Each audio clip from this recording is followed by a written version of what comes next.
C'est une belle course, un bel régate sur ce plan d'eau de Sainte-Rose qui est mais juste parfait pour la voile traditionnelle en soi.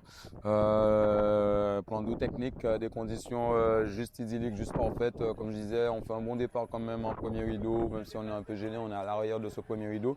On arrive à maintenir une bonne place pendant le premier tour, on garde quand même une cinquième place et c'est à partir de là, quand on a pu se dégager, que la flotte s'est un peu scindée et que ça s'est un peu décanté, qu'on a pu vraiment grappiller petit à petit, passer de 5 à 4 à 3 à 2 à même à 1. C'était vraiment un chassé-croisé devant entre les trois premiers. C'était en vrai à celui qui faisait le moins d'erreurs, hein. Je pense qu'on en a tous fait aujourd'hui parce qu'il y avait une belle petite tension quand même, une belle petite pression. C'était plaisant vraiment réellement. On repasse devant, on se fait dépasser, on repasse devant. Donc on oscille entre 2, 1, 3, 2, 1, 3, 1, 2, 3, 1, 2, 3.